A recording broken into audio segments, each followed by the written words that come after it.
दोस्तों, BR health solution में आपका स्वागत है। शुगर बढ़ गई या आपका कोलेस्ट्रॉल बढ़ गया या आपका यूरिक एसिड बढ़ गया, उन सब का कारण ये है कि हमारे शरीर के अंदर खून गंदा हो जाता है। तो ब्लड को प्योरीफाई करने के लिए हमें भोजन क्या करना चाहिए? दोस्तों, जो हम भोजन करते हैं वही पहले पचता है। पचने के बाद वो एक तरल पदार्थ बनकर हमारे खून में जाता है। जिस तरीके का भोजन होता है वैसे ही हमारे शरीर के अंदर ब्लड क्वालिटी बढ़ती है। भोजन जैसा होता है वही ब्लड बनता है। भोजन जैसा होता है उसी से हमारी हड्डियां बनती हैं, हमारे सेल्स बनते हैं, हमारा बोन मैरो बनता है, हमारे विचार बनते हैं। इसलिए कहते हैं जैसा अन्न वैसा मन, जैसा पानी वैसी बानी।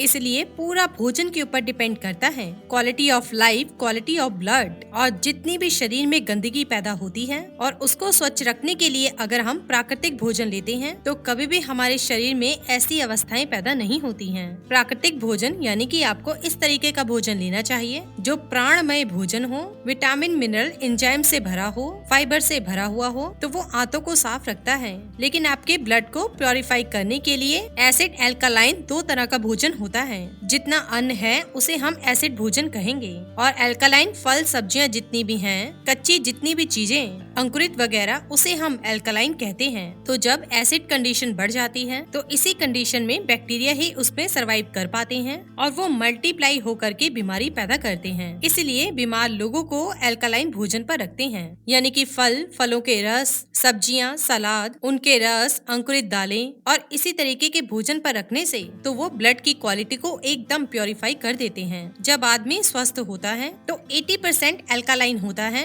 और 20% एसिड कंडीशन होती है और वो हेल्दी कंडीशन होती है। इसमें कोई भी बैक्टीरिया सरवाइव नहीं कर सकता है, कोई भी बीमारी नहीं हो सकती है और एकदम उत्तम अवस्था होती है। मानसिक रूप से भी एकदम स्वस्थ रहेंगे, कभी गुस्सा नहीं आएगा, टेंशन नहीं होगी। लेकिन जब हमारे आहार में एसिड कंडीशन बढ़ती चली जाती है तो हमारा शरीर एसिडिक बनता चला जाता है और उसी कंडीशन में सारी बीमारी होती है, बैक्टीरिया में सरवाइव करता है। तो अगर हमारे दिन भर के भोजन में 40% फ्रूट हो, 30% वेजिटेबल हो और 20% अनाज हो, 5% नेचुरल शुगर हो और 5% नेचुरल ग्लूकोज मिले तो शरीर में कोई भी रोग नहीं होगा। तो अगर ये सजीव अवस्था है तो ये प्राणमय होगा, सजीव होगा, विटामिन मिनरल एंजाइम से भरा होगा और फाइबर से भरा होगा और इससे कोई भी बीमारी नहीं होगी। तो इसीलिए जब हम बीमार हैं तो 100% एल्कालाइन में आने से जो व्यक्ति बीमार है वो न्यूट्रलाइज हो जाता है। इसलिए बीमारों के लिए 100% कच्चे भोजन पर आ जाना चाहिए। जिनको गैस की समस्या है, बहुत ज्यादा बीमार रहते हैं, उनको हम थोड़ा सा सूप और वेजिटेबल दे देते हैं और अंकुरित भी।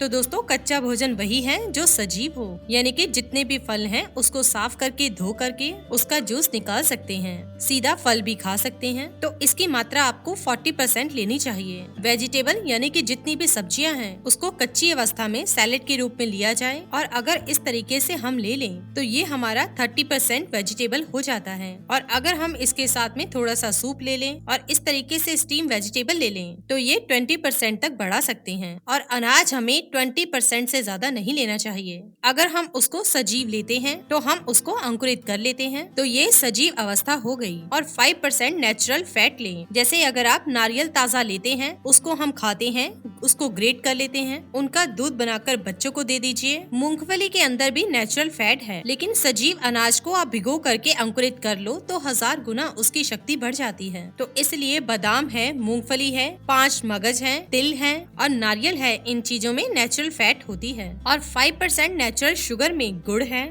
शहद है, अंजीर है, मुनक्का है, खुमानी है, खजूर है। इन सभी चीजों को हम नेचुरल शुगर कहते हैं। तो इन सब चीजों को लेने से शरीर एकदम उत्तम अवस्था में रहता है, कोई भी बीमारी नहीं होती है। तो इसीलिए हमें भोजन करने का तरीका बदलना पड़ेगा। लेकिन स्वस्थ रहने के लिए कम से कम 50 से 60% भोजन कच्चा होना चाहिए और ऐसा करने से आप स्वस्थ रहेंगे, कोई भी बीमारी नहीं होगी। इसी के साथ ही दोस्तों, अगर आपको ये वीडियो पसंद आया हो तो इसे आप लाइक कीजिए, अपने दोस्तों और रिश्तेदारों के साथ शेयर कीजिए और सब्सक्राइब कीजिए। साथ ही साथ बेल आइकन को प्रेस करें ताकि नया नोटिफिकेशन आप तक सबसे पहले पहुंच सके। धन्यवाद दोस्तों।